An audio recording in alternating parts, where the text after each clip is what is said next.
నెలలు నిండకుండానే బిడ్డ పుట్టినప్పుడు ఆ పసిబిడ్డకు మన లోకంలో చాలా రకాల సమస్యలే స్వాగతం పలుకుతూ ఉంటాయి. శ్వాస కష్టాలు మొదలుకొని కామెర్ల వరకు చాలానే కనిపించే అవకాశం ఉంటుంది. ఒకప్పుడైతే నెలలు నిండని పిల్లల్లో కనిపించే సమస్యలకు చికిత్స అంతంత మాత్రంగానే ఉండేది. ఇప్పుడు అలా కాదు. నెలలు నిండకుండా పుట్టిన పిల్లల్లో ఎదురయ్యే సమస్యలకు ఆధునిక వైద్యంలో చక్కటి రక్షణ ఏర్పాట్లు ఉన్నాయి. నెలలు నిండకుండా పుట్టిన పిల్లల్లో ఎదురయ్యే సమస్యలు, వాటికి చికిత్సా మార్గాల గురించి ఇప్పుడు తెలుసుకుందాం.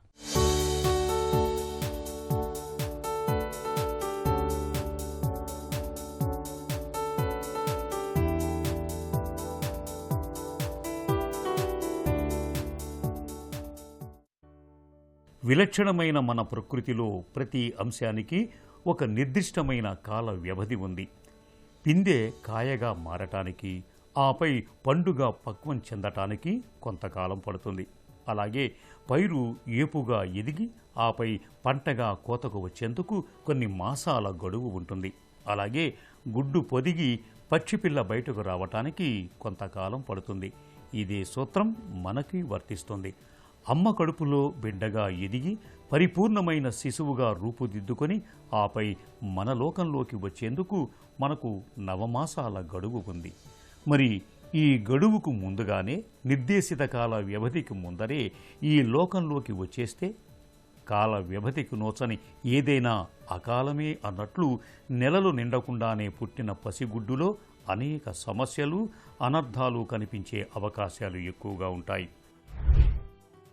మామూలుగా మనకు కూడా తెలుసు కదండి, 9 నెలలు నిండిన తర్వాత నార్మల్గా డెలివరీ అవుతుంది. బట్ ప్రీటర్మ్ బేబీస్ అంటే 9 నెలల ముందు తెలుగులో, అదే ఇంగ్లీష్లో అయితే మనము 37 వీక్స్ అంటాం. 37 వీక్స్ కంటే ముందు డెలివరీ అయితే ప్రీటర్మ్ బేబీస్ అంటాము. సో ప్రీటర్మ్ బేబీస్ అంటే ఫస్ట్ వాళ్ళకి వెయిట్ తక్కువ ఉంటుందండి. వెయిట్ తక్కువ ఉండడం వల్ల వాళ్ళు టెంపరేచర్ మెయింటైన్ చేసుకోలేరు. ఎందుకంటే తల్లి గర్భంలో వెరీ ప్రొటెక్టెడ్ ఎన్వైరన్మెంట్ ఉంటుంది. వాళ్ళ టెంపరేచర్ 37, మదర్కి ఏ టెంపరేచర్ ఉంటుందో బేబీ కూడా అదే టెంపరేచర్ మెయింటైన్ అవుతుంది. Once they are born, first major problem వచ్చి హైపోథర్మియా అంటారు. They cannot maintain temperature on their own because their skin is very ఇమెచ్యూర్గా ఉంటుంది. They lose lot of water from their skin, immature skin. So దానివల్ల temperature hypothermia అంటే చల్లగా అయిపోతారు. దానికోసం ఏం చేస్తామంటే ఈ బేబీస్ని ఫస్ట్ అండ్ ఫార్మోస్ట్ జాగ్రత్తగా ఎన్ఐసీయూకి షిఫ్ట్ చేస్తాం. ఎన్ఐసీయూలో వీళ్ళకి ఇంక్యుబేటర్ అని ఉంటుంది. ఇంక్యుబేటర్ అంటే బేసిక్గా ఇంక్యుబేటర్ పని ఏమంటే బేసిక్గా ఫస్ట్ ఈ హైపోథర్మియా అంటే టెంపరేచర్ మెయింటైన్ చేయడం. తల్లి గర్భంలో ఉన్న ఎన్వైర్న్మెంట్ సేమ్ రీక్రియేట్ చేస్తాం అనమాట. అక్కడ చేయడం వల్ల వాళ్ళ టెంపరేచర్ ఫస్ట్ మెయింటైన్ అవుతుంది. సెకండ్ మోస్ట్ ఇంపార్టెంట్ థింగ్ వచ్చి వాళ్ళకి లంగ్స్ మెచ్యూరిటీ అయి ఉండదు. లంగ్స్ మెచ్యూరిటీ కాకపోవడం వల్ల బేసిక్గా వాళ్ళ ఆక్సిజన్, కార్బన్ డైఆక్సైడ్ మెయింటైన్ కాదు, ఆయాసపడిపోతారు. సో వాటికి ఏంటంటే లేటెస్ట్ అడ్వాన్స్ ట్రీట్మెంట్ ఈజీగా అవైలబుల్ ఉందన్నమాట అన్ని ప్రాంతాల్లో. ఎస్పెషలీ లంగ్స్ ఎందుకు అలా ఆయాసపడతారంటే లంగ్స్ మెచ్యూరిటీకి ఒక సర్ఫెక్టెంట్ అనే పదార్థము చాలా యూస్ఫుల్ అనమాట. అది తక్కువగా ఉంటుంది, ఇంకా డెవలప్ అయి ఉంటుంది బేబీస్కి. సో దాన్ని రీప్లేస్మెంట్, సర్ఫెక్టెంట్ రీప్లేస్మెంట్ థెరపీ అంటారు అనమాట.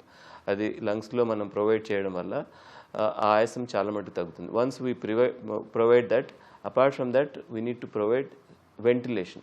Surfactant తో పాటు మనం ventilation, depending on the need for the baby, we provide that respiratory support which gradually over the period of time respiratory problem gradually తగ్గుతుంది. then we will gradually withdraw the support.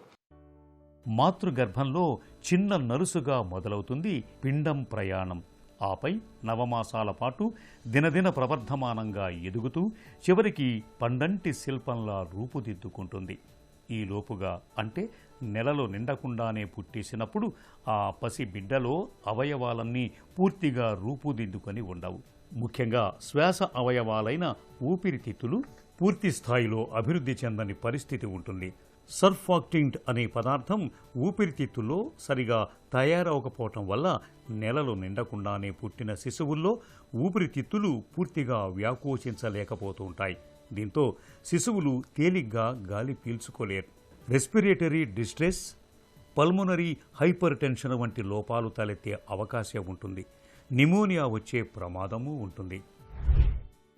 Jaundice is very natural, physiological, and most of the times term babies ki it doesn't require treatment, especially mother blood group negative కానీ O positive ఉండి baby blood group A కానీ B కానీ ఉంటే వాళ్ళకి కొద్దిగా ఎక్కువ jaundice రావచ్చు. అప్పుడు ఆ బేబీస్కి జాండీస్కి ట్రీట్మెంట్ అవసరం అవుతుంది. అది కూడా సింపుల్ నాన్ ఇన్వేజివ్ ఫోటోథెరపీ అని పెడతారు, ఒక 2-3 డేస్ పెడతారు, దాంతో తగ్గిపోతుంది.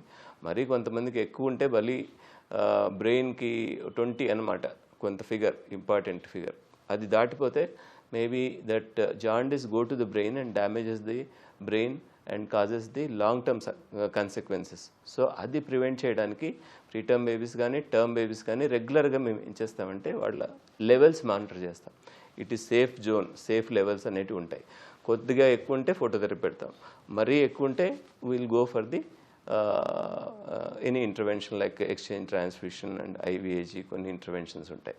First and most important thing is jaundice గురించి భయపడకుండా, జాండీస్ ఉన్నప్పుడు ఫస్ట్ డాక్టర్ని కన్సల్ట్ చేసి, ఈవెన్ టర్మ్ బేబీస్ని కూడా, సో దట్ ఈ సేఫ్ లెవెల్లో ఉందా లేదా, ఏమైనా ట్రీట్మెంట్ అవసరం ఉందా లేదా, అండ్ రెగ్యులర్గా ఒక 5 days 1 week దాకా ఫాలో అప్ అయితే జాండీస్ గురించి ఏమీ భయపడాల్సిన పని లేదు. 9 నెలలు గర్భంలో ఉన్న శిశువు తల్లి అందించే గాలి, ఆహారం తీసుకుంటూ ఎటువంటి ఇబ్బంది లేకుండా పెరుగుతూ ఉంటుంది. బయటకు వచ్చిన వెంటనే తనకు తానుగా గాలి పీల్చాలి, ఆహారం తీసుకోవాలి, మన వాతావరణ పరిస్థితులను ఎదుర్కోవాలి. వీటన్నిటినీ తట్టుకొని నిలబడటానికి శక్తిని పుంజుకోవాలి. ఈ శక్తిని ఇంకా ఎదగని కాలేయం త్వరగా అందివ్వలేదు. దీనికి తోడు పుట్టగానే ఎర్ర రక్త కణాలు తగ్గుతాయి, శరీరంలో బిలిరుబిన్ ఎక్కువవుతుంది. ఫలితంగా కళ్ళు, గోళ్ళు, చర్మం కొద్దిగా పసుపు రంగులోకి మారతాయి. పూర్తికాలం అమ్మ గర్భంలో ఉండి ఆరోగ్యవంతంగా పుట్టిన పిల్లల కన్నా నెలలు నిండకుండానే పుట్టిన పిల్లలకు, పుట్టుకతోటి బరువు తక్కువగా ఉన్న పసిబిడ్డలకు ఈ కామెర్ల ముప్పు మరింత ఎక్కువగా ఉంటుంది. నెలలు నిండని పిల్లల్లో కనిపించే కామెర్లను నయం చేసేందుకు ఫోటోథెరపీ, ఎక్స్చేంజ్ ట్రాన్స్ఫ్యూజన్ వంటి ఆధునిక చికిత్సలెన్నో ఇవాళ అందుబాటులో ఉన్నాయి. ఇన్ఫెక్షన్స్ చాలా ఇంపార్టెంట్ అండి ప్రీటర్మ్ బేబీస్లో. ఇన్ఫెక్షన్స్ అనేటివి they are one of the important causes of mortality and morbidity, అంటే important cause for death in the preterm babies.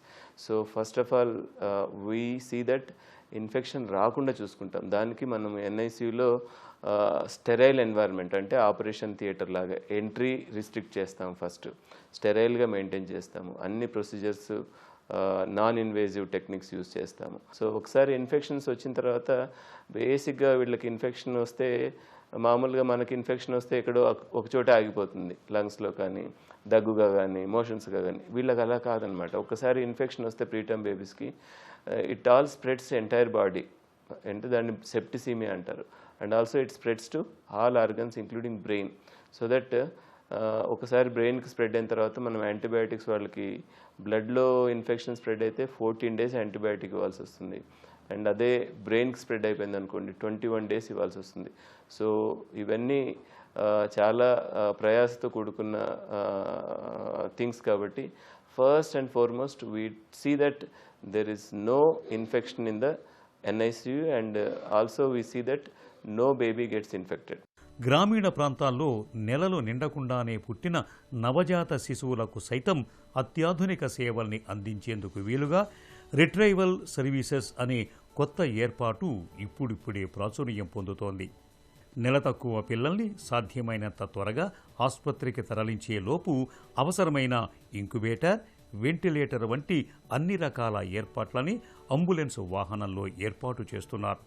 ఈ ఏర్పాటు మూలంగా త్వరగా ఆసుపత్రికి చేరటంతో పాటు పుట్టిన తొలి గంటల్లోనే సత్వర వైద్య సాయం అందటం వల్ల నెల తక్కువ పిల్లల్లో తలెత్తే కొన్ని రకాల సమస్యలకు ఆదిలోనే అడ్డుకట్ట వేయటానికి వీలవుతుంది. అయితే నెలలు నిండకుండానే కాన్పు అయ్యే అవకాశాలు ఉన్నాయని డాక్టర్లు చెప్పినప్పుడు అత్యాధునిక సౌకర్యాలతో కూడిన నవజాత శిశువులకు నాణ్యమైన వైద్య సేవలు అందించే ఆసుపత్రుల్లో పురుడు పోయించుకోవటం తల్లి, బిడ్డలు ఇద్దరి ఆరోగ్యానికి ఎంతో శ్రేయస్కరం.